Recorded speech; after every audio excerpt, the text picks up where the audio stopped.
Hello and good evening, everyone. Thank you so much for joining us tonight. We really appreciate you taking time out of your day, whether it be morning, afternoon, or evening, depending on where you are in the world, that you are spending this time with us today.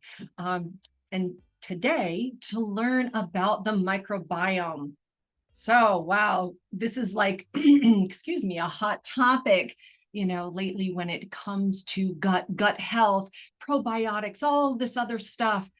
And what exactly does all of this mean?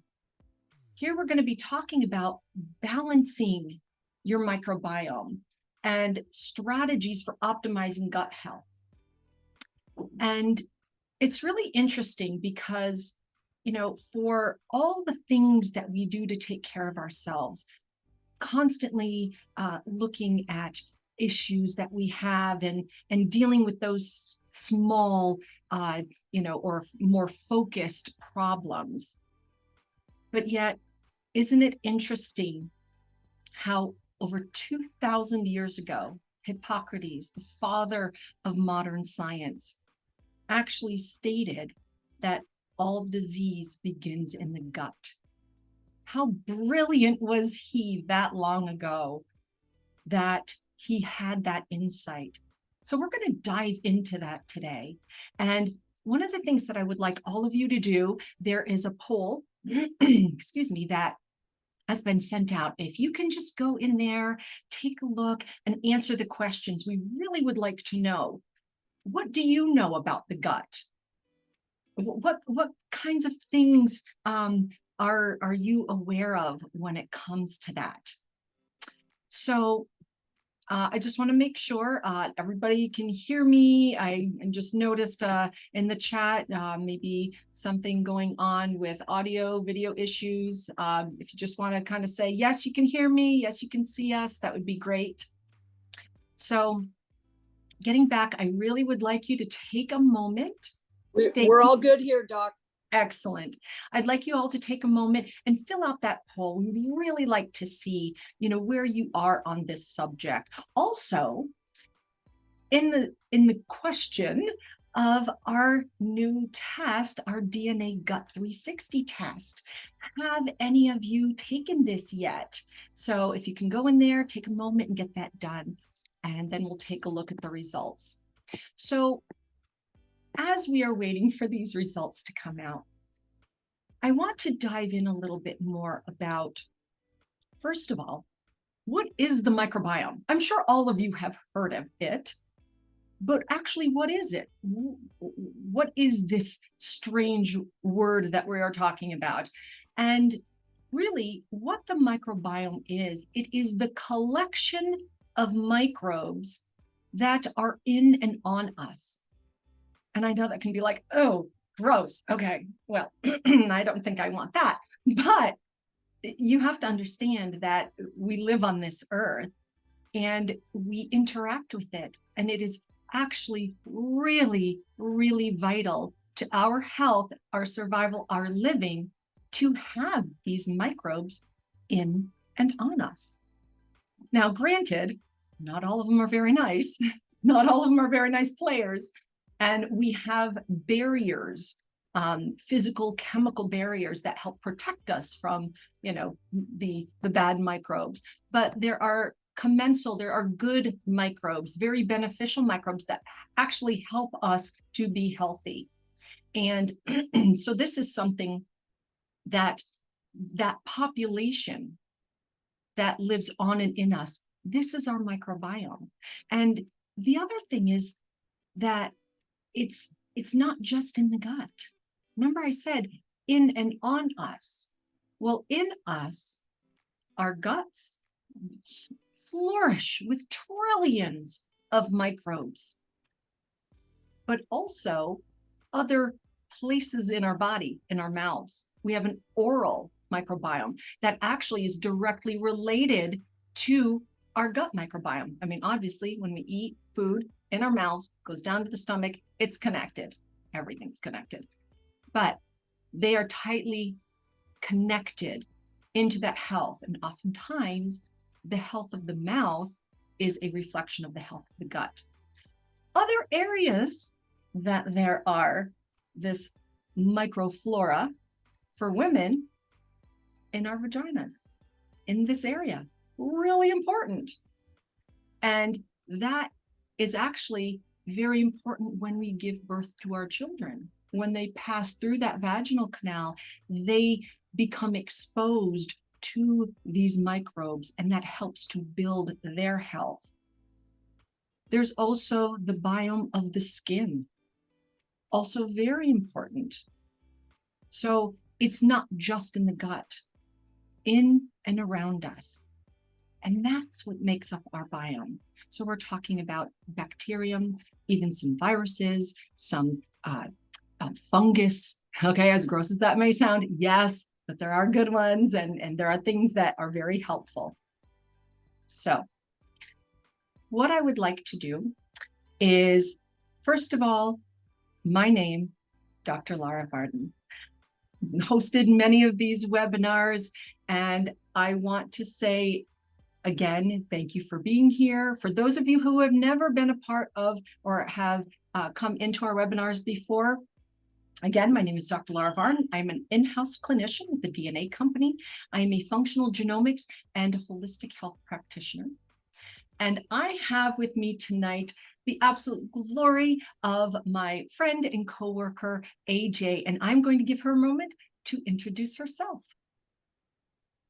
Well, first, I just want to say thank you so much for such a wonderful explanation of the microbiome because, we think germs, we think, okay, well, germs are bad, right? And there's just this whole context. We have to really reframe everything. And so, really you talking about our mouth, our gut, the low parts, right?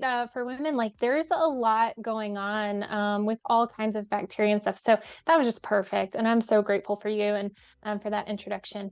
But so I'm AJ, and my background is primarily in nutrition, holistic nutrition. And of course, I'm also an in-house clinician with the DNA company as one of their functional genomic practitioners. And I'm all about food and how do we solve these gut issues. And so that's me in a quick nutshell. More comes out as we get to chatting, but that's good enough for now, I think. Well, thank you so much, AJ. And you are just so lovely and brilliant and just such a wonderful practitioner for us, and are so grateful for you to be here and to be helping all the clients that you are. If any of you ever get a chance, she is a gem. So, get to work with her and through one of our programs. Absolutely fantastic. Oh, you're very gracious. Thank you. So actually, I'm hoping our results are in. If our brilliant back people, perfect, just coming up. Okay, so let's take a look at the results. So first question, have you done our DNA Gut 360 test? So we have most of the people, 66%, no, they haven't done it yet. 22% have. And the other 12% says that they're interested to get one. Well, perfect place because you can get it here. And actually, we can have our brilliant back people with all the magic drop in links and information on how you can do just that if you are interested in having our Gut 360 test. And hopefully those people who said no, maybe they are interested too. So the next question, which of these major chronic diseases are born in the gut? And we have Parkinson's, Alzheimer's dementia, non-alcoholic fatty liver disease, and rheumatoid arthritis. And the nice thing with this is that you can choose more than one thing. So we have a pretty good percentage across, very, very close, between like 61 to 71% in all of them. And spoiler alert, answer is all of them. All of them. Like I had said at the very top when I was talking about Hippocrates, all disease begins in the gut. Well, at least most of them begin in the gut. It's in this case, absolutely, which should really wake us up to the importance of our gut health. Last question. I love the poop emojis. It just makes me giggle every time. How much do you feel like you know about the gut microbiome, sorry. And we had 4 answers: very little, a small amount, enough to get me in trouble, a decent amount, I could start a podcast about it, and I'm a gut microbiome expert, lots of poop emojis. And so we're having about 12% knowing very little about it. We've got that 66% who could really get themselves in trouble, and about 19% knowing a decent amount, and 2% knowing a lot. Thank you guys for being here, and maybe you can sprinkle in some wisdom in the chat. So this is wonderful to hear that the majority of you have some knowledge, have heard some of these phrases, maybe have even dived into learning about some of the species in our guts. And this is really important, the education, getting the knowledge, being informed consumers, being informed about your own bodies, taking that agency back, because you are the doctor of the future. You need to work in concert with people like me, people like your primary care physician, people like AJ. We don't know everything. We know a lot, but it's important for you to know a lot too, so we can work as partners in your health. So let's work and talk a little bit more about the microbiome. And I've already gone into like what it is and the fact that there's just trillions of them. They actually outnumber our human cells. And this is interesting because in literature, it says like 2 to 1, and some it's as much as 10 to 1 or more. So yeah, we live with them, they live with us. And it is as we age that there is a natural depletion in our microbiome. Now, when we're talking about microbiome, of these trillions of microbes, diversity in the population, as well as the types, are key. This really is very, very important, because when you have good populations, nice diversity, this is where health lies. When you start having a dysbiosis, meaning a dysregulation where the numbers are off, and here is a metaphor I like to use, that you can think of your gut, the microbes in there, like an army. And there's our army, our good guys, but then we also have the bad guys, and they tend to fight in war. Well, part of us, the food that we take in, I tell my clients, we are not what we eat, we are what our microbes decide to break down and let us absorb. So keeping that in mind, we need to feed those little critters, the armies, okay? And what you feed is what's going to get stronger and grow. So if you feed your gut microbiome, the good army, the food that they want, which is vegetables and healthy meats and proteins and, other, what we call a good diet, okay? They're going to be stronger. They're going to be able to fight off the bad guys, fight in incoming pathogens and other stuff that needs to be done. But if you're feeding the bad guys, guess who's going to get stronger? If you're feeding the bad guys the things that they want, heavily laden sugar, processed foods, the junk that we are all aware of, the bad guys are going to get stronger. And then when there's fighting, guess who's going to be winning? And then they take over and they pillage and cause chaos, and that's where these diseases and chronic conditions can come up. So that's the way that I like to look at it. Who am I going to feed? Who am I going to let grow? And I Actually, before I get into my next thought, I want to ask AJ, how do you explain the gut microbiome and the importance of it to your clients? Well, with my clients, I get a little personal and we get there pretty quickly, because I need to know how number two is going, right? And so basically, it starts with very basic conversation. I want to know, are you going? How frequently are you going? Are you going too much? Are you going too little? How does your gut feel? Right. And the way I try to just put things in very practical terms, it's like, oh, okay, so your stomach's bloated all the time, or you're dealing with constipation all the time.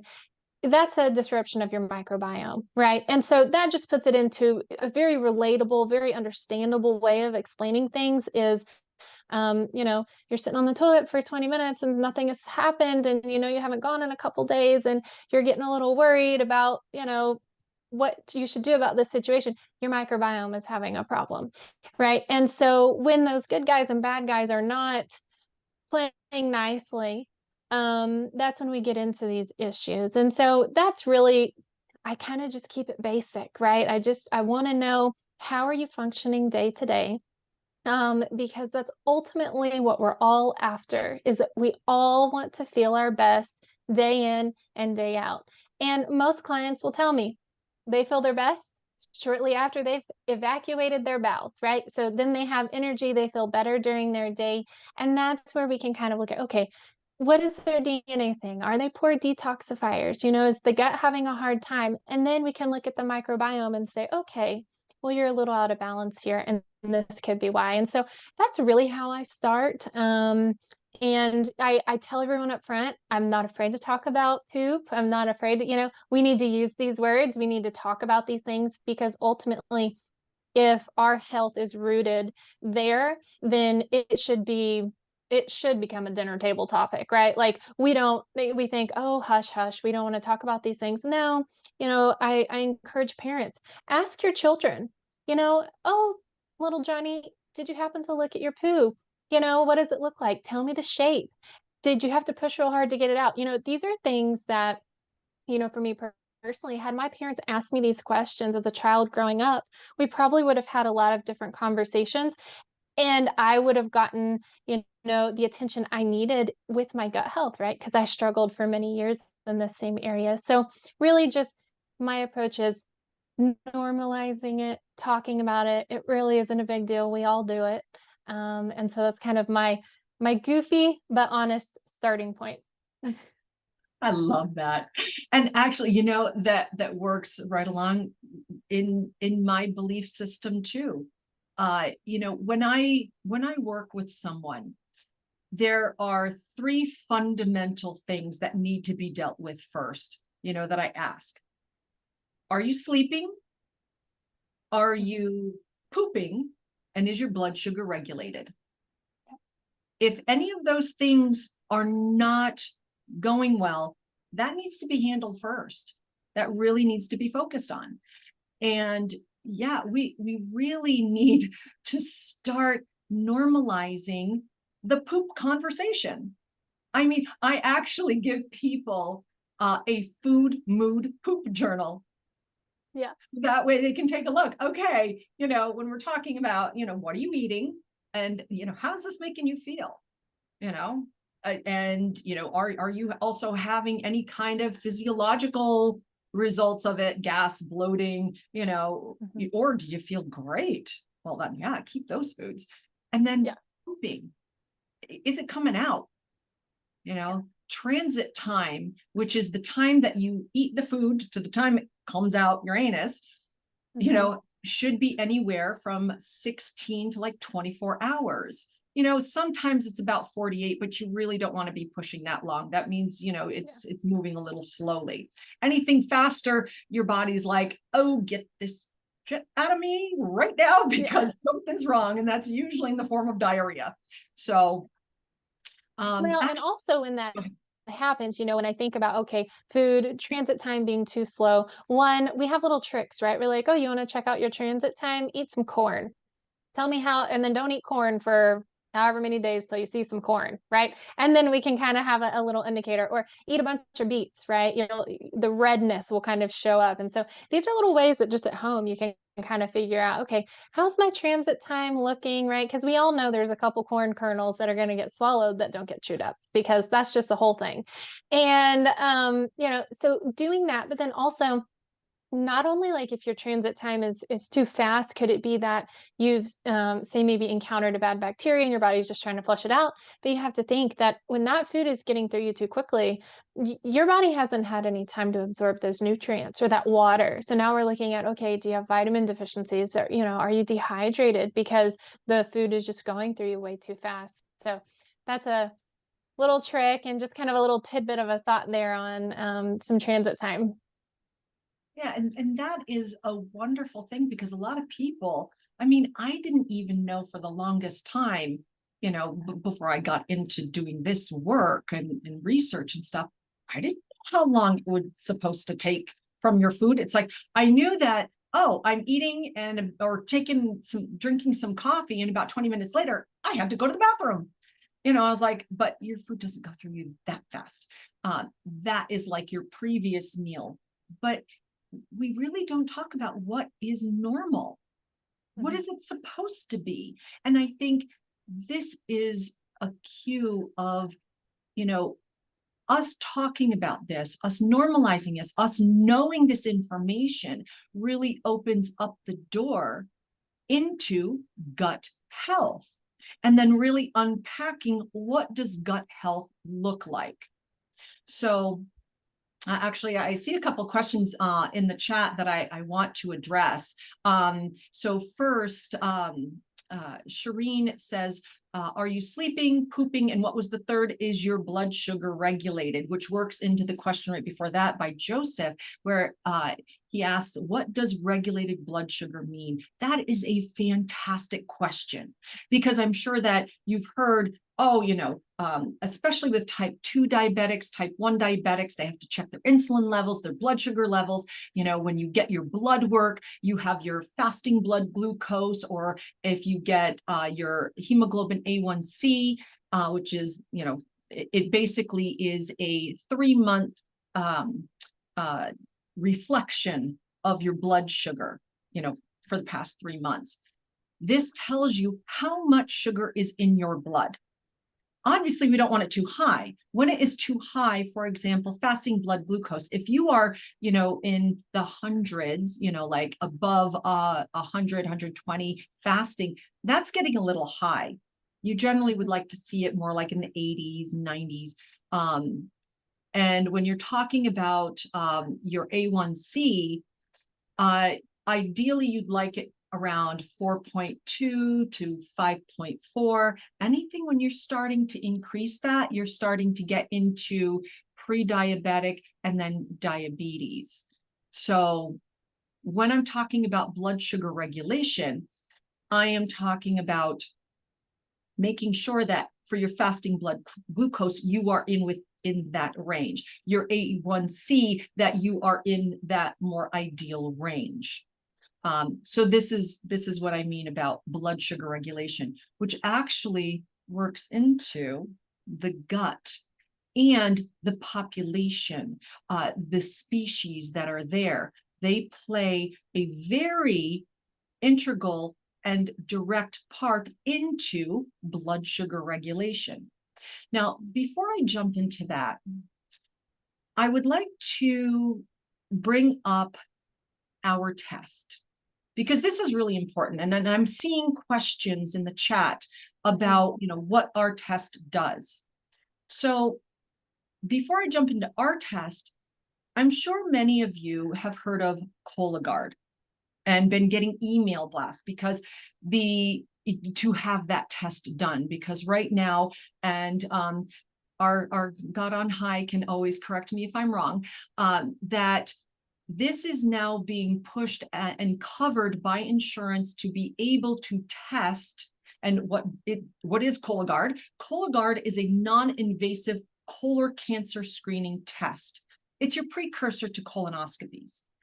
They basically are looking at, okay, do you have, the markers that could possibly be an indicator of colon cancer. So that's what Cologuard is. We are not that. We do not do that. What we do is we look at and discover the bacteria and the fungal strains that are present in your gut. We also provide actionable advice based on the results that we see. So we're talking about advice on supplements, nutrition, lifestyle adjustments, these things tailored to your results. So thinking about the results, things that, specifics that we tend to look at. First of all, the test, the score, we actually provide 5 different values. The first value, the main value, is your gut score that tells you overall how well are you doing. And it's a 1 out of 10 or a 0 out of 10. And honestly, no one is a 10 out of 10. So your optimal is 7 to 9 out of 10. That's a wonderful score. Then there are 4 other scores that help to make up and decide what that gut score is. That includes your phyla balance, and I'll explain these in a moment, pathogenic species, beneficial species, and your microbiome diversity. I've mentioned that earlier, more at the top of the hour. So briefly, looking at, well, of course, microbiome diversity. This is where we want a lot of different kinds of bacteria and fungi in your microbiome. I've already talked about that, so we'll skip to the next. Phyla. Okay, so a phyla is basically a group of similar species. So we're not zeroing in on one particular in this aspect. We're looking at like the whole family groups. And now these phylums can either be good, bad, or neutral. You know, they're just kind of there, and they can kind of be, you know, beneficial or do some things, but in and of themselves, they're kind of neutral. So based on the research, there is, for a healthy microbiome, you want to see certain groupings. Now, of the 4 families, these, you know, phylums, we look at the Bacteroidetes. Now, the Bacteroidetes, they deal more with plant metabolism. So that gives us an indication on, you know, the foods that you're eating and, you know, how you're processing and everything else. Firmicutes, this deals more with fat metabolism. If you don't have a lot of this, you are not metabolizing the fat you're eating very well, which can downstream cause a whole other bunch of things. Proteobacteria is the 3rd one. Now, the proteobacteria actually is a reflection of inflammation in your system. So the more proteobacteria you have, the more inflammation you have. Now, there is an ideal range. Yes, we do want some. We just don't want too many. The last one is Ascomycota. Now, this actually is a fungi, and it works and is extremely important in the interconnection of inflammation or inflammatory and anti-inflammatory markers and health. So those 4 family members or groups we look at. The 3rd number that we look at, so we covered microbiome diversity, we covered phyla balance. The other one is beneficial species. Now, the beneficial species, this is a lot of your keystone species that I'm sure many of you have heard of if you have done some research in this space. So this is your Bifidobacterium, your Lactobacillus, Prevotella, your Saccharomyces, Akkermansia, you know, those are those beneficial keystone species that do a lot of good, and we want those. That is our good army. That is the crew that we want. So we look at those. And the other thing we look at is the bad guys, the other army that we're fighting, are the pathogenic species. So this covers species like the Clostridium difficile, C. diff, Escherichia coli, E. coli, okay, Candida species, and there's several Candidas, okay. I want to mention here that having a small amount of these is actually beneficial. We do want a little bit of them. We just don't want them running rampant. It's kind of like, I don't know if you've ever gone to those football, and I'm talking like real football, not American football, the soccer, okay, games, or that you've seen. I'm from the South. I don't know what you're talking about. I only know one football. Gotcha. Soccer. Okay. Soccer. Okay, but we're talking world soccer. World soccer. Okay. You know, it's like individually, they can be wonderful and hang out and, you know, kind of a little rowdy, but not cause much damage. You get them in a huge group, what we call a quorum. And yeah, there can be some trouble. So, you know, the thing is that yes, they are always present. We just want them present in small amounts at a time, because when they do, you know, when they are more populated, that's when you really have problems. And I'm sure if some of you have issues when it comes to gut health and other problems, that, oh, E. coli, of course, you know, we've had warnings from, you know, on, oh, there's E. coli in this lettuce and don't eat that, it can make you sick. Well, yeah, okay. So, but I don't want you to be scared to death if you do have some, because a little bit's okay. It's just when it's out of range.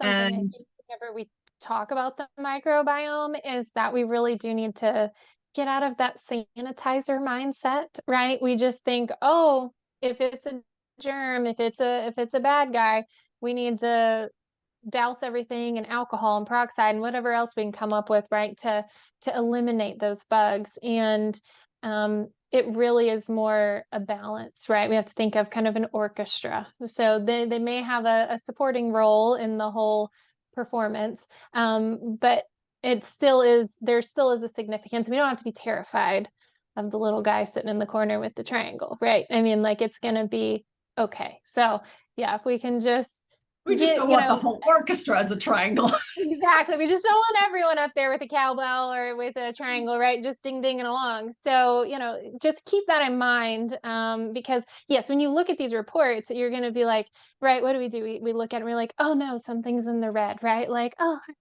is it over? Is this the end, right? And we just need to remember that there's going to be, you know, things that look better, maybe look worse, but we have a lot of control over this with our diet and lifestyle. And so, but it's just the key of like seeing where you're at, you know, because like they say, you don't know what you don't know. And, you know, gut microbiome testing is definitely one of those things where, you know, on my end as a clinician, when I'm talking with someone, we can walk through like all of the different good eating habits, right? A big one.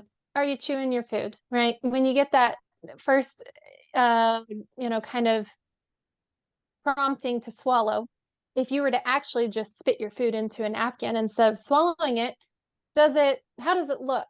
Does it still look like what it did when it went in? Then you weren't ready to actually swallow. And so that's where I encourage people, like, you want your food completely macerated, right? 30 bites. If you need to sit there and train yourself and chew your food, 30 bites, 1, 2, 3, follow and swallow, you're setting yourself up for a healthy microbiome, right? And so you got rid of the fast food habit on the way home from work. You're setting up yourself for a good microbiome.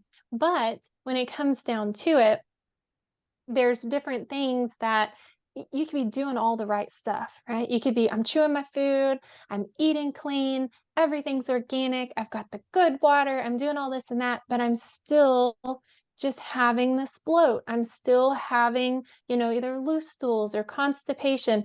And that's where something like, you know, the Gut 360 test will really help you in figuring out what's going on. And so I think it's because it's like, oh, it's just, but then it's also just not the bacteria, right? So if you haven't dialed in some of those other areas, and it's like, well, I'll just see which ones I'm low in, take, you know, a probiotic that has all the good guys, and I should be home free, right? You know, but there's more to it. And that's kind of, you know, that's where we're here to kind of assist and guide, right? On what have you dialed in, what needs to get dialed in. But I just wanted to interject that a little bit there real fast. So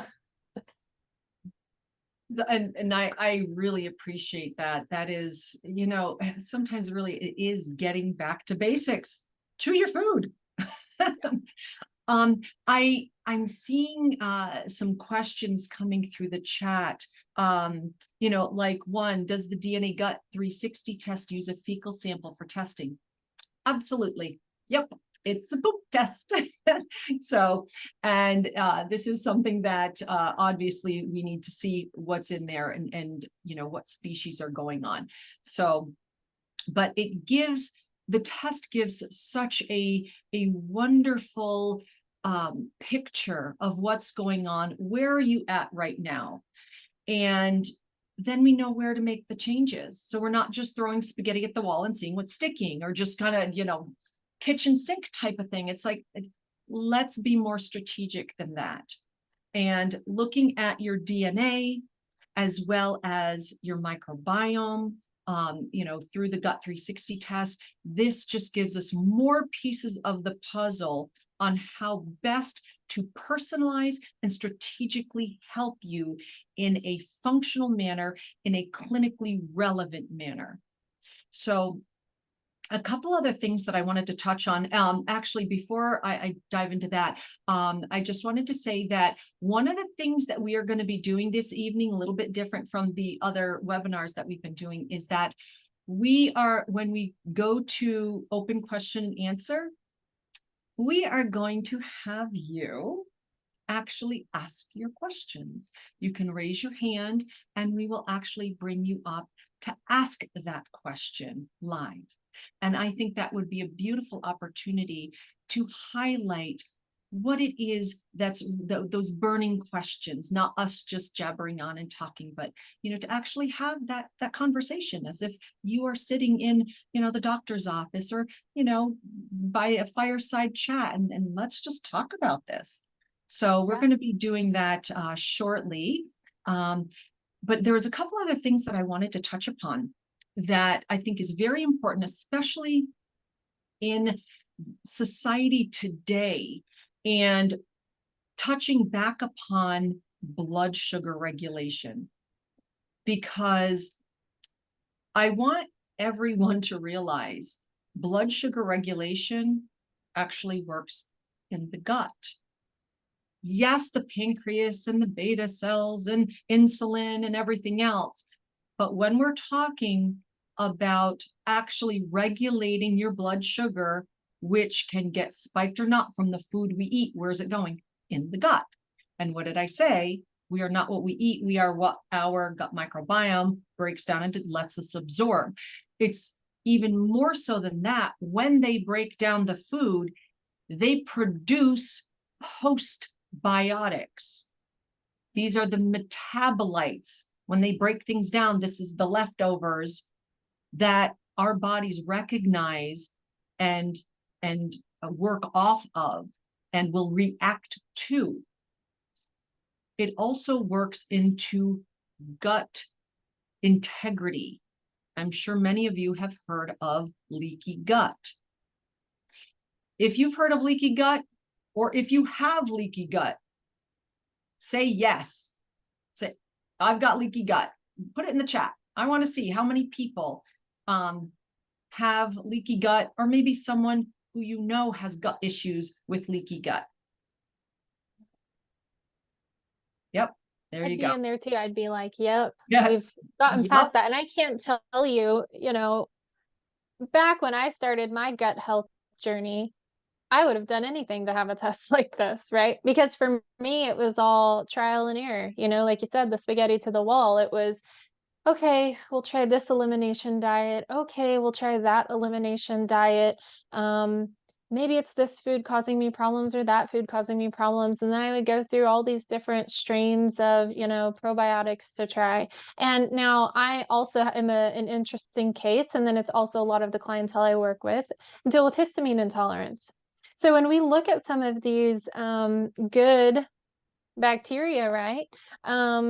It may be in the good column, but if you're someone who struggles, say, with histamine intolerance, well, then it's really not your friend in some cases, right? So lactobacillus is one of those, right? Where it's like, oh, well, that's not great for me, like my number wasn't great there, and you go out and you buy a probiotic and you just start taking it, and then all of a sudden you're feeling as if you're getting worse and you're getting worse. Well, you could have other things going on, right? And so that's where, had I had a practitioner to guide me, it's like my journey would have been much shorter. And I think that's kind of the luxury of a test like this. It's not that you can't get to a healthy gut microbiome through other means. It's just a matter of how much time you're willing to spend kind of on that process, right? It's almost like a cheat code in my mind, where you just go from, I have questions, this is what I'm doing, you can look, bam, done, let's start addressing it, and then you can kind of move on to more enjoyable things in life rather than just always trying to deal with your gut health. So it's I would have done anything for it because I would have been the one over there typing, yes, my gut's leaking, help. And I saw some questions in there like, how do you know if you have leaky gut? Well, let me throw out some symptoms of leaky gut. You ready? Chronic diarrhea, constipation or bloating, any type of nutritional deficiencies, which generally, how would you know if you're nutritionally deficient? That you'd see more so on some sort of lab test, okay?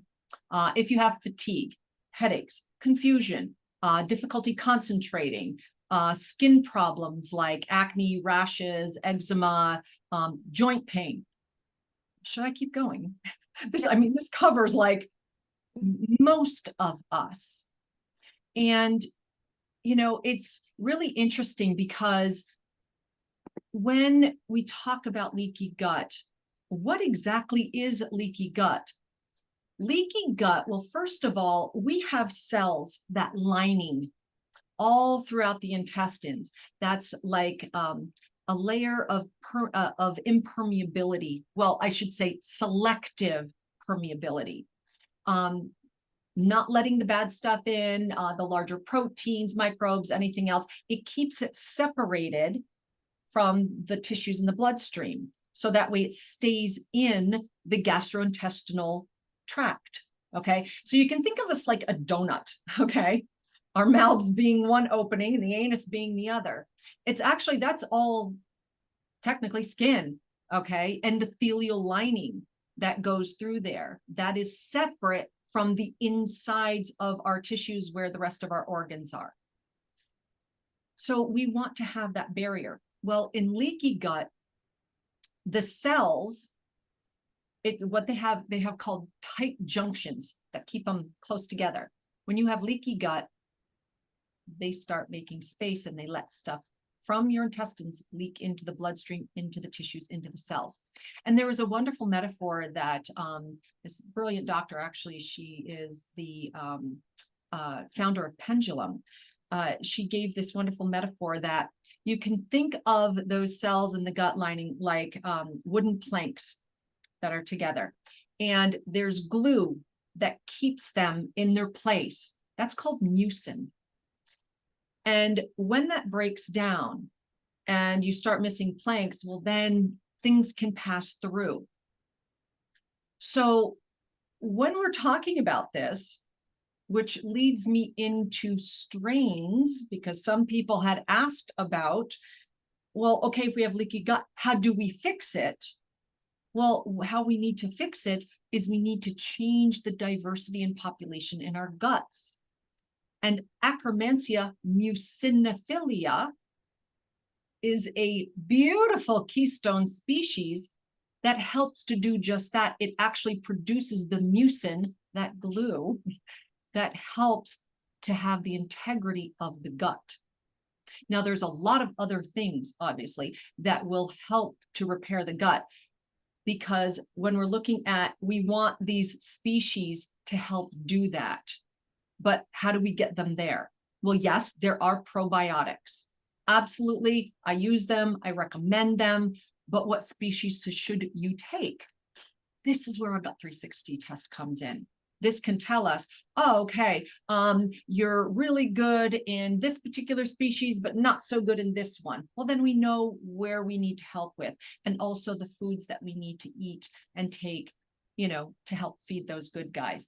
And if, say, C. diff, or, one of these other pathogenic species, well, then we got to take care of that. And there's some natural ways of doing that. When it comes to antibiotics, there is a place for them, but I don't think it should be the first thing you jump to. There are a lot of other natural ways to deal with these overpopulations that can be dealt with. So, don't have antibiotics be the first thing unless it's really bad and you just kind of need some help. But really start looking into prevention first, and then, moving forward. One thing that I do want to mention about Akkermansia muciniphila that I really love is it is one of the species that has been published to show the upregulation or the increase of GLP-1. Now, some of you are probably going, what is GLP-1 and why do I care? Others may be going, oh, wait a minute, that sounds really familiar. Well, GLP-1 is the focused target protein for semaglutides. These are the medications like Ozempic, Wegovy, etc. Okay. They focus and target that to make more of it, because what GLP-1 does. Okay, y'all pretty much have cars and you have to fill it up with gas.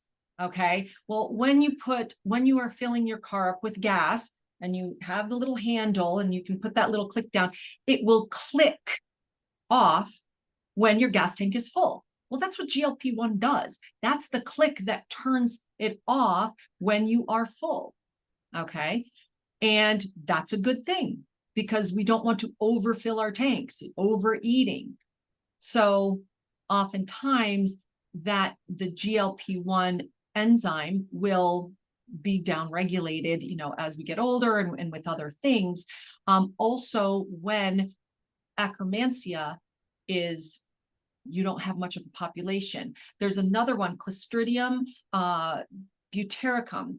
That is the second species. Those two strains have been published showing to increase GLP-1. So instead of jumping right into, these semaglutides, which, don't get me wrong, there is a place for pharmaceuticals, but I believe that that risk-benefit ratio should be heavily in the benefit, not in the risk. And unfortunately, these drugs don't fit into that.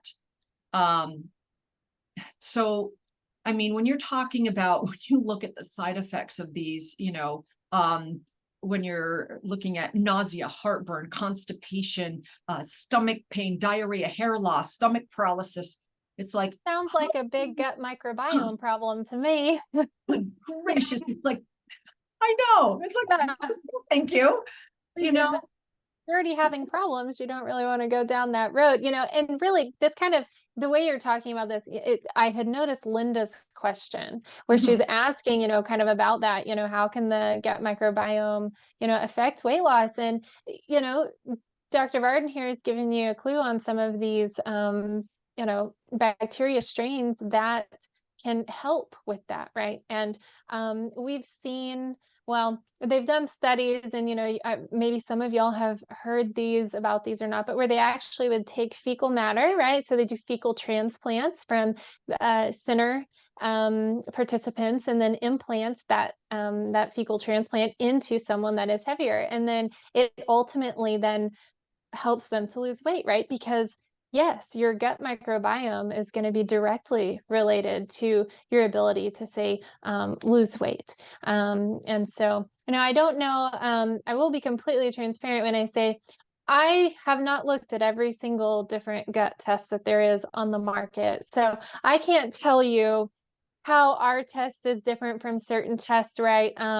It's just not in my scope to have the time to go and look at everybody else's tests and kind of compare those things. So I hate that I can't help you with that question, but I'm sure maybe some of our tech people maybe have those answers if they're common questions or not. But yeah, I was like, oh, Dr. Varden's talking about weight. This is exactly what Linda was curious about. And so yeah, I just wanted to shout out Linda and get her question answered.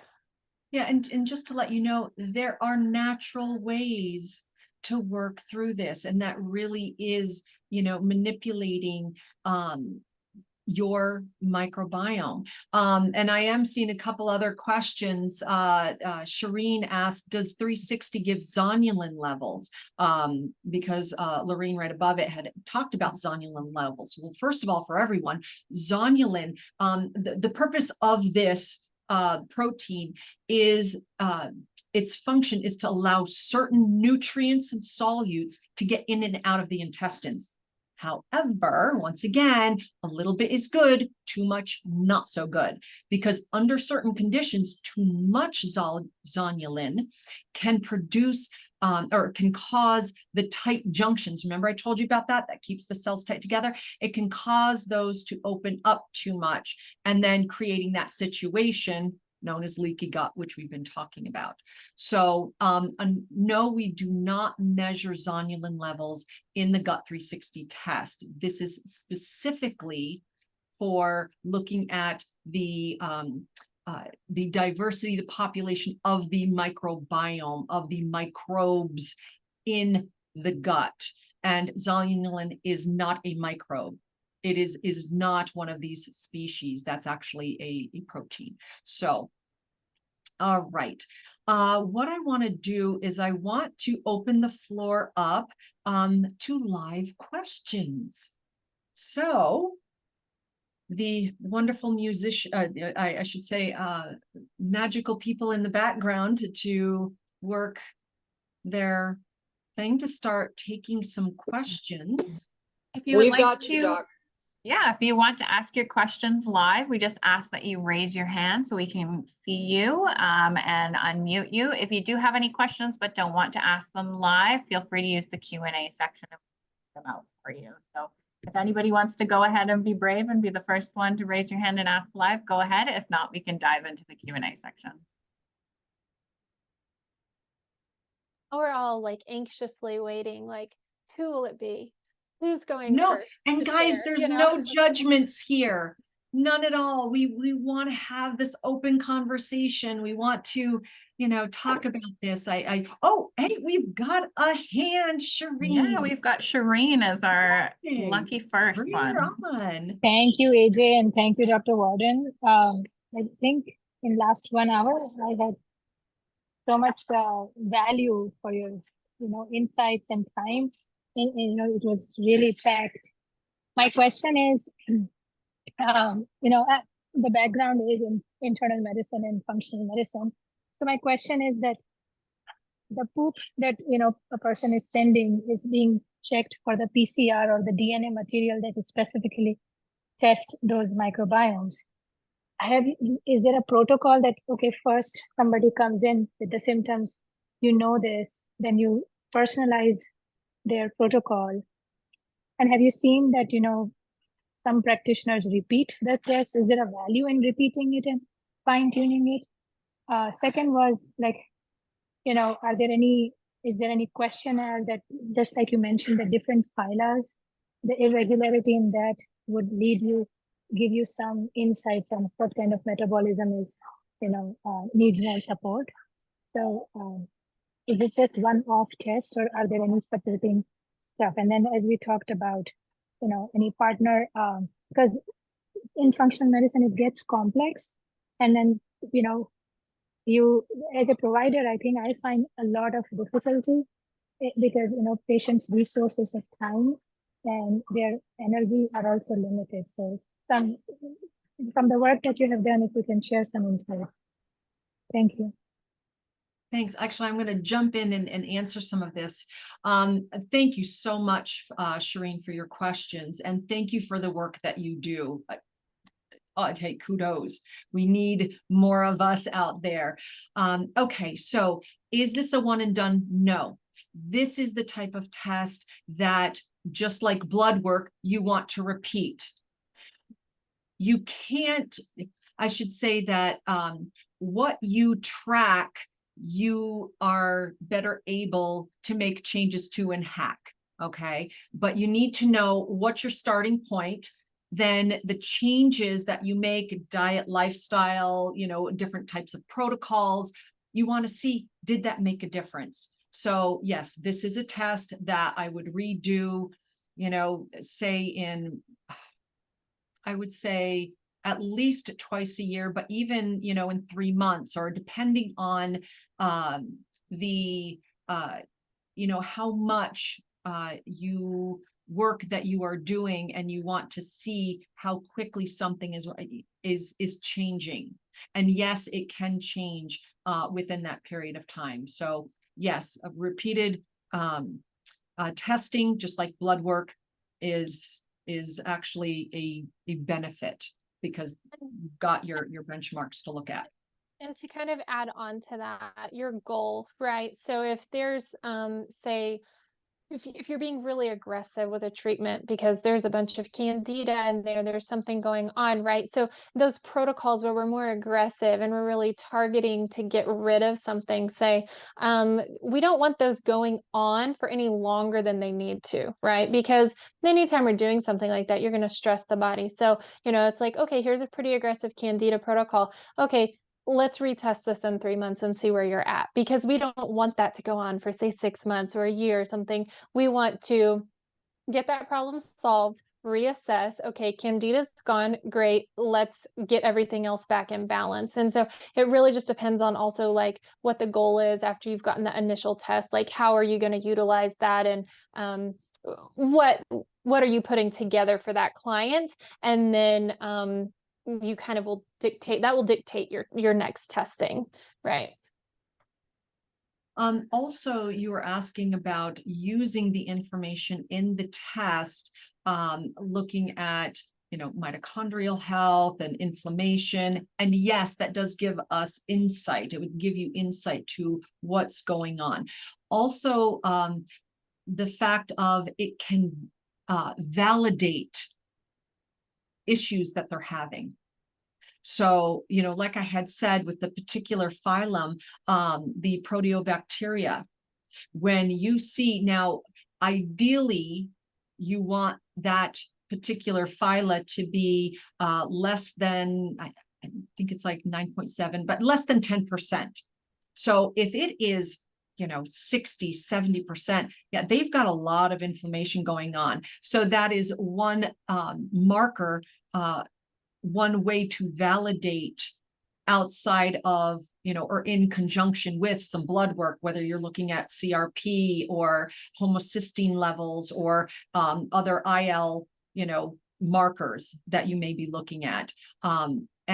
But in this case, what you can also do as you're looking at the other species is saying, okay, what else is going on here? What are some of the other families that are lower, that are higher, that we need to address? And again, this just gives you more information to better create a protocol for that person. So I hope that answered that question. And if there's something I missed, let me know, and I'll make sure to circle around and answer that. Was that okay, Shireen? I don't know if, do they still Yes, have thank you. Okay, perfect, thanks. Okay, thank you for being our first person asking a question. I love it. Anybody else want to ask theirs live? Excellent, Jill. Oh, hello, Jill. So glad you made it. Yeah, Jill is one of my clients. I love her. Okay, go ahead. of course, I'm going to listen to this one because, as you know, my gut's all messed up. And we're working on the candida, Mhm. and I can tell, you know, there's changes happening because of my poop. But I was also wondering, I did not have any Akkermansia. Is that how you pronounce it? Akkermansia. Yeah. Should I be taking that too, or wait for Candida to clear up? Actually, it is something that we can actually start introducing the Akkermansia, as Okay. well as working on getting rid of the Candida, because, you know, as I had told you, but I'm going to tell everybody, Candida loves sugar. Absolutely. And unfortunately, this is something that when you do have higher amounts of Candida, you really have to go on a therapeutic protocol for diet.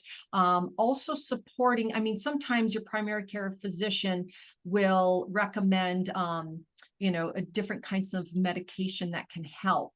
But all in all, there are other supplements that can help support getting rid of Candida. And I'm not going to go through the whole list, but things like acrylic acid, which is a carbon-8 medium chain triglyceride that you get from coconut oil, oregano oil, and you know, there are several different things. TUDCA, which is really good to help support the liver to get things cleared out. I mean, again, there are some other things. But yes, the Akkermansia would be wonderful addition to help with that. Okay, and one last quick question. So I've also been drinking a lot of kefir and eating yogurt, which, you know, contains natural sugars. So I don't know if that's been not a good idea. And yeah.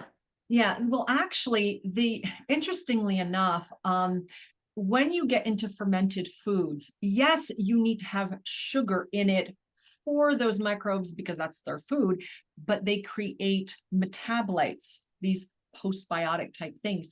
And when you actually look at the sugar content of that fermented food, it's actually a lot lower than what you think.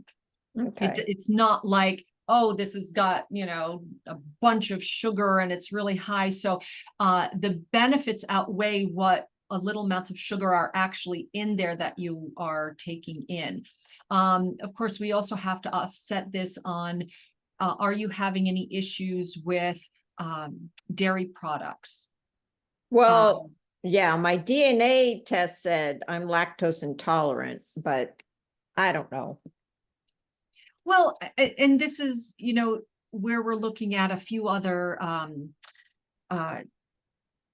physiological presentations, you know, the gas and bloating, or if there's any other types of issues that would cue us into having lactose intolerant things. Now, even though your genes say, you know, you tend to be lactose intolerant, it doesn't mean that you are, because our DNA is not diagnostic.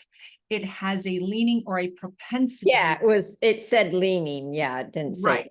Right. Yeah, okay. So it doesn't mean, even if someone has a presentation, genetically speaking, as being lactose intolerant, it doesn't mean that they absolutely can't eat dairy. I'm not saying, oh, just go eat dairy. No, you probably do want to stay away from it. But, you know, there are some things, especially, you know, well, yeah, cow's dairy is one, but, you know, goat's milk or goat cheese or sheep, and these are easier on the stomach, and it doesn't have as much of the proteins that cause the problem. Like A2 milk doesn't have the casein that, right, you know, would cause problems. So, you know, a lot of it is a little bit of trial and error, but also when fixing up the gut, you know, once we get that fixed up and start healing more, you'll find that you can tolerate other foods that you couldn't before. Okay, So, great. Thank you. You're very welcome. So good to see you. Thank you for coming. Well, and I didn't know, can you also see the questions here that are typed up in the Q&A section? Because I know, because a couple of these, and I wasn't sure, like, because Lucy, I know that she had kind of asked about, you know, the good bacteria and bad bacteria. So some of these we've kind of already addressed, like it's, the good and bad needs to hang out, right? And so, Lucy, I didn't know if maybe I needed to, you know, I wasn't sure, should I click answer live? And then we kind of handled that, but I wanted to make sure that we were addressing some of these questions here. And we, you got Linda And then Diane was saying, so her daughter had, I'm assuming she means Epstein-Barr and salmonella in the same year. And so she was diagnosed with POTS. And so how does she begin to turn it around and heal? And she's assuming this is a gut issue. And so, Dr. Varden, with all your clinical practice, is that what you're seeing? Like, do you see people's health regress because of it coming up against these pretty serious assaults? And then if she starts addressing her daughter's gut health, do you think she's really going to be able to kind of get this turned back around? Oh, I absolutely believe so, because I will tell you that your gut is your immune system, hand in hand. So the health of your gut equals the health of your immune system.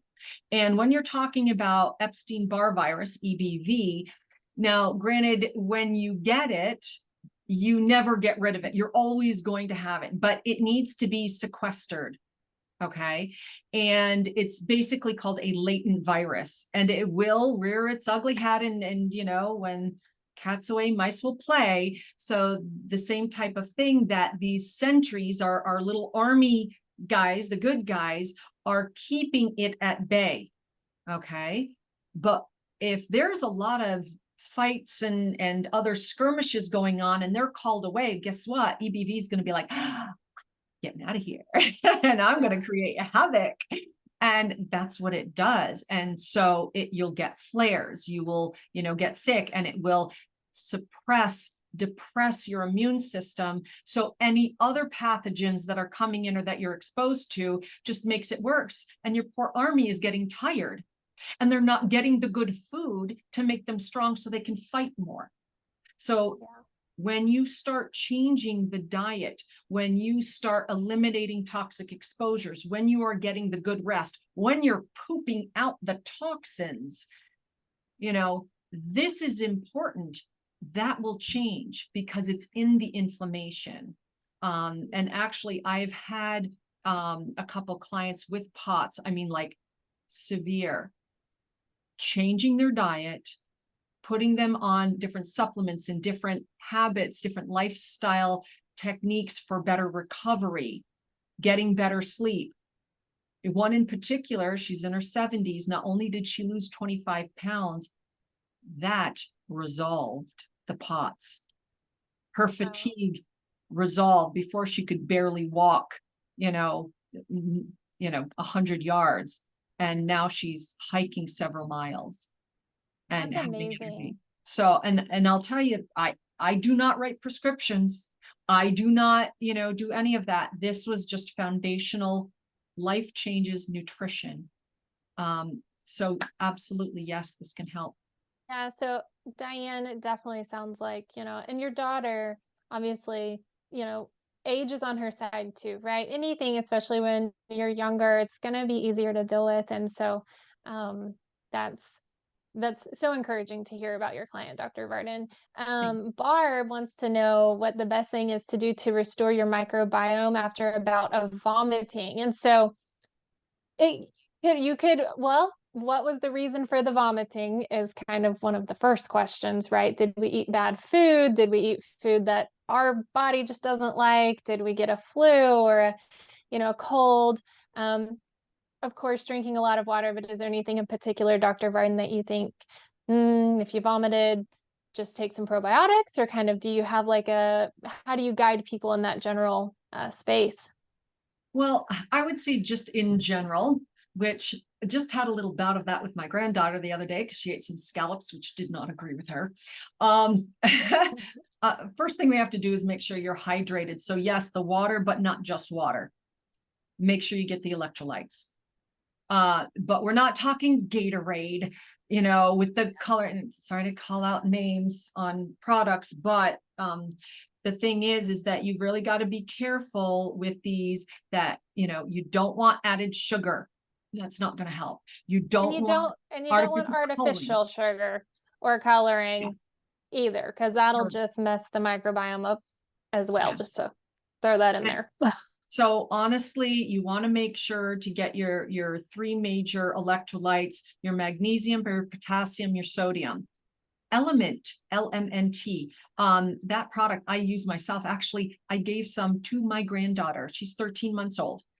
gave her some of that in her water to help, you know, make sure her electrolytes were back up and she wasn't becoming dehydrated or anything like that.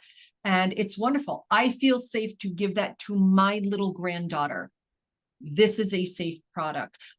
So making sure it's not just water, but that you are getting the electrolytes. Also, I would say give your stomach a little break. Start easing back into food. Bone broth. Wonderful. This bone broth is so easy on the stomach and giving you wonderful nutrients. So, you know, depending on why you vomited, was it food poisoning? Was it just like, who knows what? By the way, got to do a little plug for Third Rock Essentials. Dr. Gary Brune, love them. He did a podcast. Kashif actually interviewed Dr. Grun a month or so ago. The podcast came out and they were talking about sunscreen, but they also talked about other products that they have. And he had mentioned about they were out of town at a wedding. His daughter got food poisoning and terribly sick. Gave her some of the products, and I should ask him to correct me if I'm wrong, if it was the silver infusion or if it was their liver cleanse, which has silver. She took that the next day. She was hungry again. That never happens. If you any get of you food have poisoning, ever you're not had hungry food for days. poisoning, exactly. So really wonderful, you know, when it comes to, you know, kind of calming the gut, and, you know, helping with that to remove whatever was in there, you know, to help your liver, which is your main detoxification organ, support your liver to clear out that crap, you know, those toxins. So let's see, let's hop down and answer a few more. Just to let you know, and I appreciate all these questions. They are absolutely fantastic. And we are going to try to get to as many as possible. But we do have a hard stop at 7:30 p.m. Eastern time. So if there are any other questions, I would encourage you all to go to our, I believe, our Facebook page. And if our wonderful team could put in our website or site that has that where people can put in their questions that we can, you know, get answered and have some conversation about that.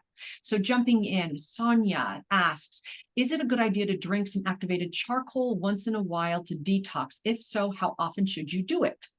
See, so I think that activated charcoal, it's something that I will take sometimes nightly for periods of time because it's so gentle, right? And especially if you're from a population like I am, where everything has to be slow and steady, right? I can't be really aggressive with myself or with a lot of my clients. And so something like activated charcoal, the little capsules that you take at night, you know, it's not going to hurt one way or the other, right? But if there's anything going on, it's going to help you it's a nice little gentle detox that you can do. And you just have to be mindful, right? That you're not taking it around other vitamins because it'll bind to those and then you're basically wasting your money. And so keeping it far away. But then that's another trick for if I think I've eaten something bad, I will go ahead and if the tummy's acting funny, then just take 2 activated charcoal and say a little prayer. And then typically things sort themselves out by the next morning and you kind of avoid that food poisoning thing sometimes. So I would say, I mean, unless you have a different opinion on that, Dr. Varden, I would say it's kind of not something to be, you know, it's not super aggressive. So you don't have to be too worried about necessarily overdoing it if you just take a couple capsules every now and then. Yeah, and I agree with you. Actually, I have done activated charcoal for quite some time. My children do. Of course, my children are adults, but it's a kind of a rule of thumb when to take it. If you want to chelate or get toxins from the food you're eating, take it with your food. So if you're gonna go have a pizza, take it, with the meal. If you want to remove toxins from the tissues in the body and stuff, then take it on an empty stomach. Exactly. And there are certain, protocols where you can do like 10 days on, 10 days off and rotate. I mean, I have some clients who take it every day, and there's not a major problem. So I also want to mention that Cellcore also has a carbon technology in their biotoxin binder, where they actually compare this to activated charcoal, where it actually is more activated. It has better chelation and removal for toxins and detox. But I do want to say to people, because I think this goes across the board, because we do live in a toxic world and we all are accumulating toxins all the time, that you shouldn't be doing any detoxification protocol unless you are pooping first and that your lymphatics are flowing and draining. Otherwise, you are going to set yourself up for some pretty crappy feelings. And we're talking even possibly Herxheimer reactions. Herxheimer reactions are these reactions that you get from die-off from these microbes, and it causes like headaches and vomiting and these flu-like symptoms and sometimes even worse. So be smart about it. I would highly recommend working with a practitioner, to working with someone who knows what they're doing, so that way you can avoid all those problems, avoid the pitfalls, and do a correct detox. And I think that's also kind of where some of these other questions, I really, I see Rosemary here kind of asking, that she's on a low oxalate, lower fiber diet for health reasons. And so I can sit here and postulate, okay, maybe this, maybe that. But, some of these questions, of course, we can't really advise without knowing so much more. Like, I don't know what your health challenges are that you're coming up against. And sometimes, when we're worried about our microbiome diversity, there are times where we're on something therapeutic and that's not, the diversity isn't necessarily the goal at the moment, like we gave the candida example earlier. And so whatever it is that your practitioner maybe has you on that low oxalate and lower fiber diet, there's a particular goal and outcome that they're trying to achieve. And so maybe your gut diversity in this very moment, in this quick little segment of life, isn't the priority. So it is good that you are taking probiotics. And again, this is where just getting that practitioner connection, where we can really go through your profile with you and kind of discuss those things, is going to be important. And so let's see. Then I think Robin was curious if any amount of H. pylori is normal. And a couple of those questions. And then I think that's all that I was seeing here in the Q&A chat. I know there's the other chat, but I just wanted to kind of touch on that with that oxalate and low fiber diet. If you're on something that your practitioner is trying to achieve a goal, you probably need to discuss that with them. To answer Robin's question, is any amount of H. pylori normal? Yeah, we always have a little bit. That's passing from population to, from person to person, and that is common. It's just that, again, when you start getting enough to have an infection, where they become enough where they're actually causing some problems, that's where it can turn into peptic ulcers and other problems. So, but we are exposed to all of these all the time. But how good is our immune system to attack, clear, break down, get out of the system? That's where it really comes in. So, all right.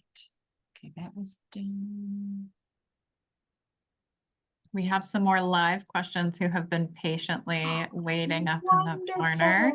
I didn't see any hands raised, but maybe that's just my oversight. My apologies. Yes, please bring them on. Yeah. we've got Golly who's been patiently waiting. So Golly, you should Excellent. be able to unmute yourself and ask your question. Hello, so nice to meet you too. Question for you. So I've been through this for quite some time, and you guys are talking about these wonderful things, and I have tried all those things, and I can't methylate. Therefore, my detoxing is horrendous. Hydrogen sulfide, SIBO, and mold, and some of the other things you said. How in the world can you suggest? I know not specifically for me, but just suggest herxing. Wow, it's wicked. How do you make it where you just don't feel so awful that you can tolerate things? I mean, I'm told just take a little sprinkle, take a little sprinkle. It might take 5 years and you'll feel better. I don't have 5 years. I'm a lot older now. I eat good. I drink the water like you guys say. I put a little salt in my water for hydration. I eat bananas. I do really good. I've gotten to the point where I can't even eat good because I can't even tolerate those foods. I have a problem with sulfur foods and histamines. So that pretty much takes a lot off the menu. Wow, I've worked with so many people. I've had DNA tests. I've had Great Plains tests. I've had all kinds of stuff done. Oh my gosh, how do you even begin? I mean, how can I move forward? Any thoughts on that? And I know you're not my doctors, and I know, I'm just thinking like, I don't know. Do you work with people like this? Yes, we do. Okay. I've been one of those people, right? Where I'm like, cool, I live on 7 foods. That's my life. Awesome. And before there were answers for it, right? So between chemical poisoning and all kinds of horrible things that I've encountered in my life, but silver lining, here I am on the other side of it, and well educated now on the different things that I can help other people, and at least just point them and let them know that like there is hope. Our bodies are created to heal. They'll get there. It takes time. And sometimes, we feel like we go forward and then we go back a little bit, but ultimately we are slowly moving forward. And so I'll let kind of Dr. Varden speak about like the methylation and the herxing and whatnot, but you're not a lost cause, right? Don't give up. Hang in there, and you'll get there. It just sometimes, that's one thing. Okay. And let me just give my little spiel about how much I love the DNA company as we're running out of time. But it's because when you go, say, to one practitioner, you get that one practitioner. But at the DNA company, you've got this team of practitioners who we're just like, hey, I have a client with this going on. Hey, I have a client with that going on. And we're able to rally together and really like support one another and say, oh, I had a client, try this, try that, right? And so it's not like, because even doctors, you're still kind of their client, but you're their customer, right? So they get a little bit like, well, but I want to hang on to you and I want to do your testing. Whereas here we have the luxury to just be open-handed with our clientele because it's not about that. It's about we're here, we're trying to support DNA company and we're trying to support people as best as we can. And then you get access to all of us. Yeah, you may have FaceTime with just one of us, but behind the scenes, you can have a team. And, that's where, I needed a team, right, to get me sorted out. And so just having those different perspectives, and because maybe you have had great practitioners, but there just could be a little piece, sometimes it's literally just the smallest thing. And so we keep digging, and you just need as many brains and hearts on your side as you can get. And that's what we do here. But back to the science. Okay. Thank you. Well, no, I think that's beautiful. That is, it's so important. The more brains, the more energy we have focused on helping, the better. And yeah, you're absolutely right. That's something I absolutely love about being here working with the DNA company is that you get a team and we all are working together for the benefit of the client, to help them heal, to make them better. And actually, I want to pop in the chat. There is a link called What the Bleep Can I Eat? I love this site. So even if you, before you start working with us, that you can kind of get some ideas on possibly expanding those 7 foods that you're eating, you know, to give a little bit more variety. This website is really great because you can actually choose the therapeutic diets that you're having, you know, to be subject to, and it will give you a list of all the foods that fit within those confines, you know, things that you may not have thought of. So great resource. But absolutely, yes, we can help you. And how do we go about doing this? Diving into your DNA, seeing where the holes. You said not such a good methylator. It's not that you don't methylate. If you didn't methylate at all, you wouldn't be alive. It's just that you're not real good at it. So what we do is we can look at where are you weak in the methylation pathway. It's not just saying, I don't methylate well, okay? It's saying what specifically, where are those weaknesses, so we know how to plug those holes, how we can support the methylation pathway so it is working to the best of your genetic ability to do so. So that's one thing. Another thing that we would look at is, where are your toxic exposures coming from? We've got to stop that. We all have a toxic bucket that's constantly getting filled. And our detox pathways, what we do, that is emptying that bucket, hopefully faster than it's getting filled. Because if it is getting filled faster than we're emptying it and it overflows, that's when we have these chronic conditions, these presentations, this feeling like shit. And we don't want to feel that way. So what we need to do is stop filling the bucket so fast. So first of all, mitigating, lowering your toxic exposure and supporting you. And, you know, when you're talking about Herxheimer's reactions, people don't have to go through that. Like I said, you got to make sure you're pooping first. So we will help support that, even if it's supplemental at first, you know, to make sure you're clearing, you know, to get your lymphatics flowing, doing certain lymphatic massages, castor oil packs, you know, coffee enemas, you know, a lot of these different things to help support and working through. But we would put together a specialized protocol for you and to help you heal. And then I think that Beth said there's actually 2 more people in the live chat, but I don't see their hands. Do you see? Thank you. You're welcome. Oh, you're welcome, Golly. Thank you for coming forth and sharing that. I'm So not. we have Rosemary is up next, so you should see her pop up there. And Rosemary, you're welcome to start talking.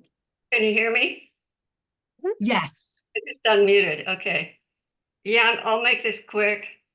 Basically, it's something that you talked about earlier that I'd like to ask you about, but I have mold illness, which I've probably had for a long time and didn't know it. And so it's actually done a lot of damage to my gut with the mycotoxins. And, you know, I've got mast cell activation and there's a lot of inflammation down there.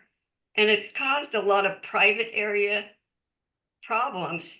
And my question has to do with something you talked about earlier, healing that mucin layer, like down, when I have bowel movements, it burns. I think the mucin up inside the rectum is sore and inflamed up there. And I know it's all related to my gut and what I've got going on. So and I'd like to do the testing to see where I'm at with, you know, my microbiome. I know that at one point, I had this blood testing done and it came back with a marker that showed that a high marker for Clostridia. But then at that time, the doctor wanted to do antibiotics and I just didn't want to do them because I wasn't it wasn't sure that that's what I had. So anyway, I probably have some problems there. In the meantime, you know, my diet is not, I only eat a few things, and I can't really get the diversity going because I'm limited on what I eat. But that term you used, acromantia. Akkermansia mucinophilia, that is a particular keystone species that creates the mucin to help with gut integrity. And there are other products that can help, but as far as the microbiome is concerned, yes, that is a main keystone species. So that's something that can be taken as a probiotic. Okay, could that help heal that up in there? That can certainly help, but I think that there would be other things that would need to be addressed as well. Well, So I am on a drug right now it's a antifungal Mhm. because it was so bad, you know, the colonization. Mhm. So anyway, I'm not sure how much damage drugs are doing to the microbiome. I just finished it, so I'm not on it anymore, but I'd like to sure work on repairing that, because I really think that that's part of the problem in there, is that the mucin, it's just really inflamed. And do you know what I mean? I mean, does that make sense? yeah, but it's not that the mucin is inflamed. It is the lining, the lining of the colon of your intestines. Those cells are inflamed. They're inflamed. Is that what would cause the burning when I have bowel movements? Because it's Yeah, you- you may, again, I can't diagnose because I don't know. I haven't done, colonoscopy to look, but, there could be some ulcers or, something causing that raw, that pain. So that is definitely something that you'll want to have your primary care physician take a look at to see if, you have hemorrhoids, or if you have any kind of, ulcerations, or, lesions or anything like that. Because obviously we don't want to be having any blood, any problems there, because that can actually cause, more infections, etc. So I mean, if you chose to work with us, this is something that we can work on with getting the mold, out of your system, doing a detox. But it wouldn't just be jumping into detox, as you heard me say. We have to make sure some of these other things are done, but there's a lot of foundational things that we can look at. The foods that you are eating, maybe the foods that you're not eating that you could be, looking at your water source, looking at your air, looking at, especially when it comes to mold, air filtration, yeah. so many different things. I mean, it really is like kind of a playground to go, okay, where are we going to start first? But I want to tell you, yes, I do work with clients like you. So do several of the other practitioners here. And we do work in conjunction with and help support the work that your primary care physician or your the specialist, your medical doctors are doing with you. We support that. We don't fight against them, and we don't say, oh, you need to stop this medication. That is outside of what we do. We're not stepping on toes. We are supporting. A rising tide raises all ships. We are helping to support to raise you into health. Okay, well, yeah, I have had it looked at up in there, and they just say it's pink. They don't know what's causing the burning. So, I mean, I haven't really gotten anywhere. I just figure maybe my gut just needs to be healed. Yeah. That it could just take maybe finding out what's going on with my microbiome now, and I've done it in the past, but it's been quite a while. Right. And if they can't find anything, then I don't know, maybe I just need to work on healing better down there. Yeah, I mean, it's healing the gut, healing the mind, healing the body, everything else heals. Yeah. It's just got to start somewhere. And again, you know, I am a doctor, but I'm not your doctor. But if you choose that, if you would like to work with us, we can work with you. We can. Okay, I have had the DNA testing done through you, Oh, beautiful. but I haven't had the 360. I was getting this other stool testing done separate. I mean, if I don't get your stool testing done, can you still work with me Oh, of course. with what the testing that I do have done? Because I'm right in the middle of it right now. Yes. Doctor, I actually put a private message in the chat for Rosemary. Rosemary, if you can take a look at that and see if that's something that would be of help to you. Okay, that's perfect. Thank you so much, you guys. I really appreciate you. You are very welcome. Thank you so much for speaking, you know, your situation, you know, showing that vulnerability and letting other people know, you know, they're not alone either. There's many people like you going through these types of things. So thank you for that. And I hope you decide to work with us. Okay, thank you. You're welcome. And with that, that will have to be our last question. We've Yeah. got I think there was one more. Oh, we Sorry. do? Yeah, we've Yeah. got Oh, okay. Alcina who's been patiently I'm like, waiting. wait, here. Oh, wait. sorry. I One don't more. see these. I only saw just a few. Sorry about that. Go ahead. Sorry, I'll try to go quick. One thing I wanted to say, the lady that was talking about the kefir water or kefir milk, there Yes. is actually kefir water, and it is very good. Cultures for Health, you can get the cultures to make your own kefir water. I had a bad operation in 2017, and they cut my colon. Before the operation, I had made sure that I had done an enema and made sure everything was clean.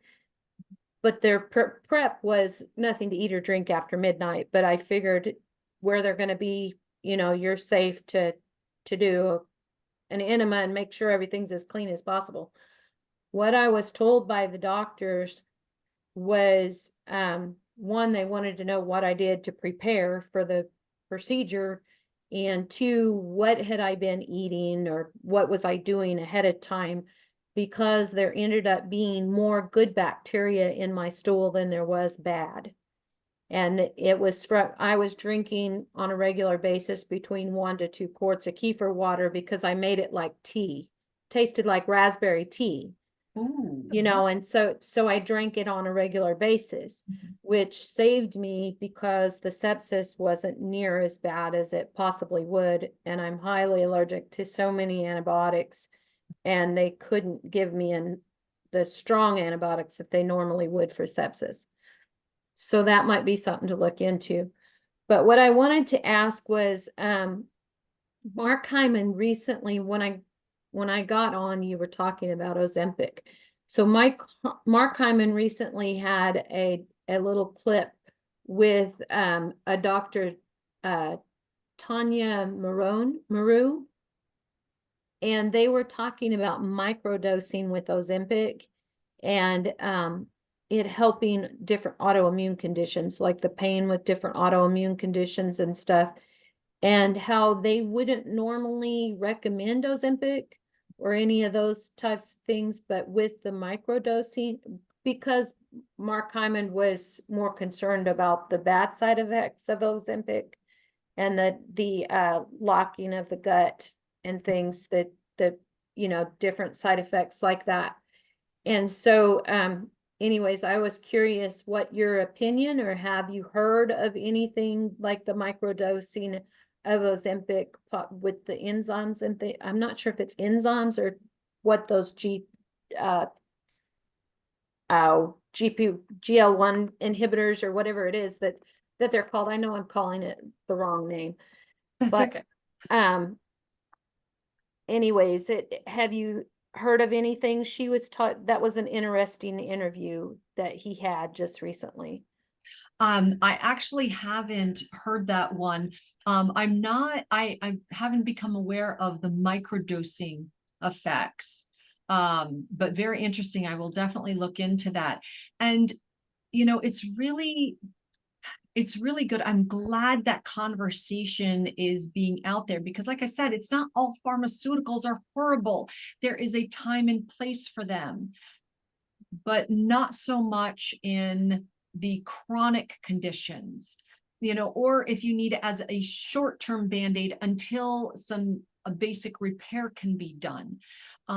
So in this case, you know, to be able to make a little lemonade out of lemons, and actually find a use for it short-term or whatever, I think that's great. I think that there's more research and evidence that needs to be shown more long-term benefits of microdosing. I will be really interested in listening to that interview. Thank you for bringing that up. No, but thank you for bringing that to my awareness. As far as, you know, really looking at that, I think that that is something that would be like a last choice or a further down the road. It's like, let's take care of the low-hanging fruit first. Let's see of the simple things, the foundational things that could be fixed and cleared and managed, then see how the healing effects, those downstream healing effects happen. And if we're still coming up against walls and still having problems and you're trying some other stuff, and, you know, then bring in, you know, trying something like the microdose. I wouldn't jump to that, you know, early on or first off. Yeah.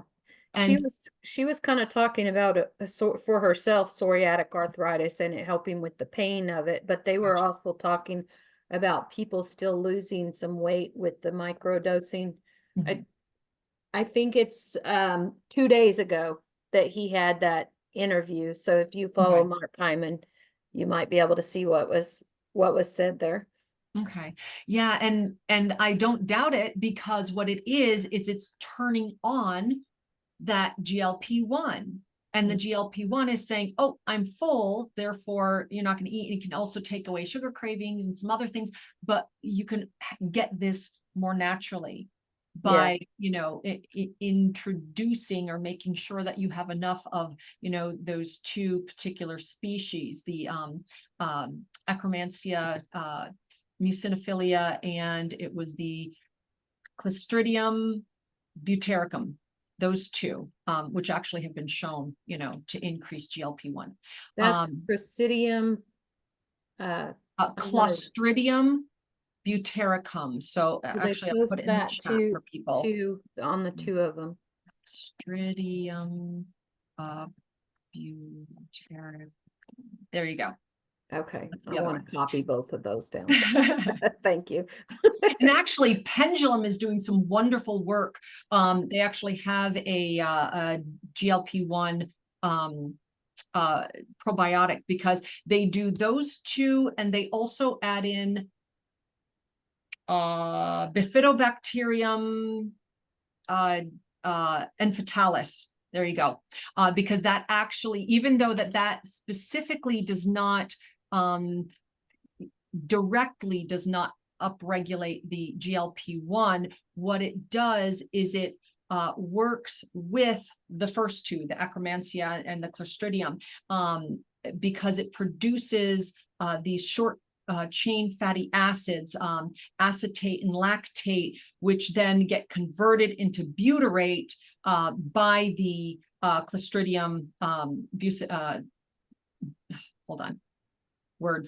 butyricum, that helps with that. So, I mean, I know that's a lot of names and words, and, you know, but that's the process. But they have some wonderful products. And as far as I know, they are the only ones who offer Akkermansia as a probiotic. And Pendulum. Okay. I appreciate it. I always enjoy these different, you know, looking into the different enzymes and probiotics and things. Wonderful. Well, thank you so much. And thank you for that information about the water, Water granules. But Because you can make it yourself, and I would ferment the kefir water, let go through that fermentation process. And then because I like raspberry, I would make a really strong raspberry tea and let that cool, and then pour that into the gallon of kefir water that I would make.